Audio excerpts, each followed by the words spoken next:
Hello everyone, welcome to my channel once again. So today we're going to see that how and why monopolist firm do not operate in the inelastic portion of the demand curve and always operate in the elastic portion of the demand curve. So let's explain why it's happened. So you're seeing a graph. Let's mark it with figure 1. Okay, figure 1. In figure 1 you are seeing just there is three types of elasticity exist in a single curve. That the upper portion is considered as the elastic portion, the mid portion is considered as the unit elastic portion, and the lowest portion is considered as the inelastic portion. So there is three types of elasticity exist in a single demand curve. We all know about it. So let's check what's happened in monopolist firm. So let's use I'll describe. So as there is three types of elasticity exist in a single demand curve, so let's try to judge in which elasticity elastic portion a monopolist firm can operate. So let's check a normal monopolist firm graph. So you're seeing just compare these two. You're seeing that in this portion where the monopolist firm is fixing its price, so it is actually the inelastic portion of the demand curve, because this is the midpoint, and where the elasticity is 1, that means unit elasticity exists. So right now in this figure, the monopolist firm is currently operating in the inelastic portion. So this is the inelastic portion. This is the elastic portion. I'm extremely sorry for that. This is the elastic portion that the monopoly firm is currently operating, and the low portion is inelastic portion, and this is the midpoint. So in the monopolist firm is currently operating in the elastic portion. You are seeing in here in this graph there is no symbolic problem, because this is the MRMC intersection point, and this is the profit maximization point. So monopolists fix their price and the upper point where the demand curve intersected this point. So this is the price, and this is, if we extend it, just extend it the price. So this is MR. So in this, the total portion is the revenue, right?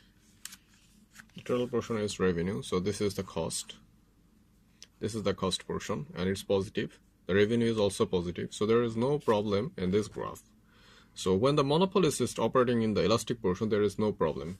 So let's check out for elastic, unit elastic and inelastic part. What happens there? Okay, for this we need another two graphs. So first, let's explain when monopolist fixed its price in the unit elastic part.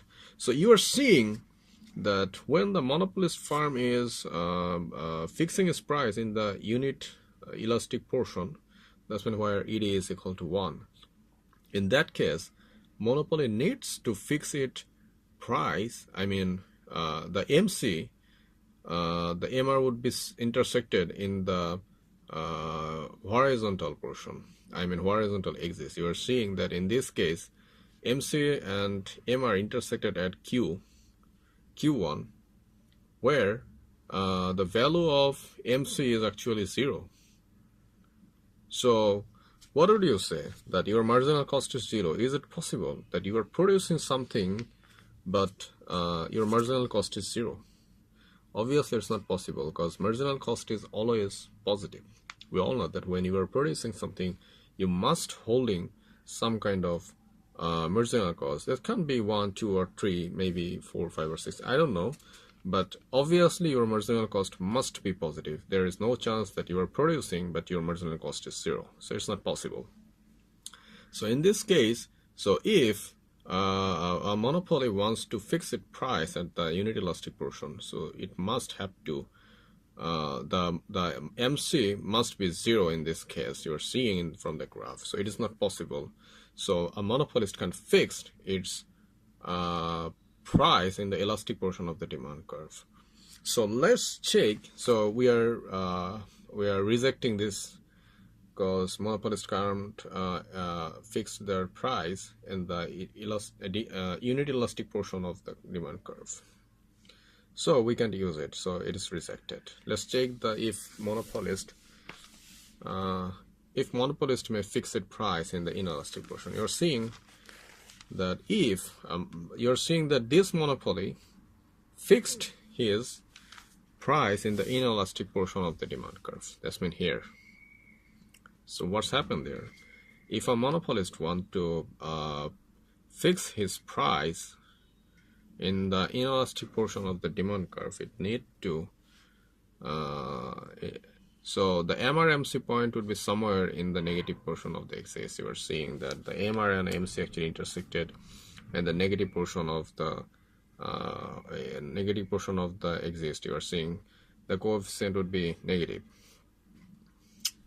So there's no possibility that that MR and MC would be intersected here, because in this case it is saying that both MR and MC both are negative. So is it possible?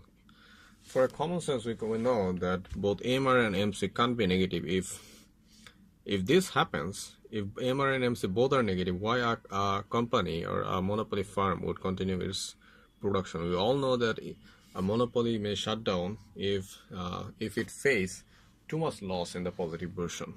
But in here, it is actually facing too much loss, and its marginal revenue is negative, even its marginal cost is negative also. So there is no possibility that a monopolist firm would fix its price in the inelastic portion of the demand curve. Okay, so there is several portion, and you are seeing that this portion is what? I don't know. This portion is maybe the MR, negative MR you are seeing, and at the same time negative MC also. And the whole process is this: the positive and negative portion is the profit. So there is no possibility that this can be a monopolist firm profit or monopolist firm revenue. So only possible thing is here: the monopoly can only fix its market price in the elastic portion of the demand curve, because we already see that there is no possibility that a monopoly can fixed its price in the elastic and unit elastic portion of the demand curve. So that's it. If you have any questions, please let me know in the comment box. Thank you very much.